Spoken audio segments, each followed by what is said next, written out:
अस्सलाम वालेकुम, मेरा नाम तैयबा ज़फ़र है। मैं एक टीचर हूँ और आज मैं आपको एक बहुत अहम बात सिखाने जा रही हूँ।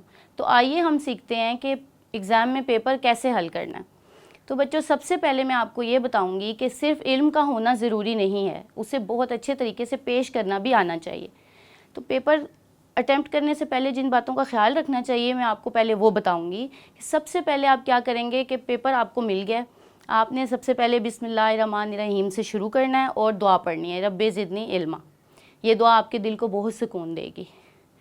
उसके बाद आप क्या करेंगे कि आपने पेपर को अच्छे तरीके से पढ़ना है। पेपर को एक नज़र में पढ़ें, जल्दबाजी से काम मत लें।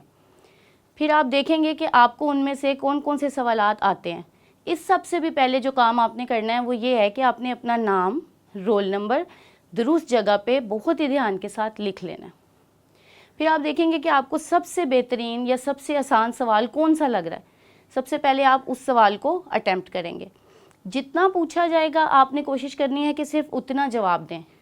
अगर मुख्तसर सवाल आपसे पूछा गया है तो जवाब मुख्तसर ही होना चाहिए।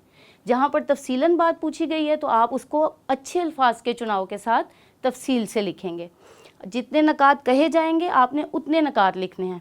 मैं आपको अपनी ज़िंदगी से एक मिसाल देती हूँ कि एक बार ऐसा हुआ, मेरे पेपर में कायदे आज़म के 5 नकात लिखने के लिए सवाल आया, जबकि मुझे 14 के 14 नकात याद थे।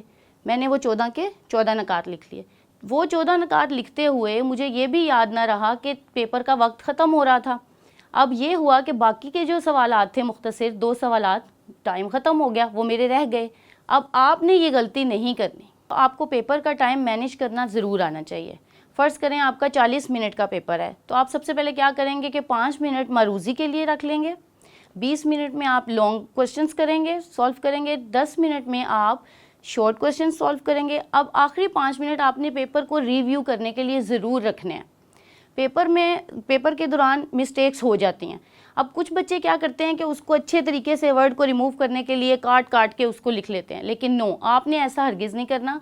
अगर कोई गलती आपको फाइंड आउट हो गई है तो आपने सिंपल एक लाइन ड्रॉ कर देनी है उस वर्ड के ऊपर और आगे से अपना पेपर कंटिन्यू करना है, क्योंकि जो बहुत ज़्यादा हम लोग काट के लिख देते हैं वो बहुत बैड इंप्रेशन शो करता है। एक और बात, पेपर हल करते हुए आपने इन 6 बातों को ज़रूर याद रखना है। दुआ से आगाज़ करो, पेपर को गौर से पढ़ो, सवाल को अच्छे से समझो, साफ़ और मुकम्मल जवाब लिखो, वक्त की पाबंदी करो और आखिर में पर्चा ज़रूर पढ़ो।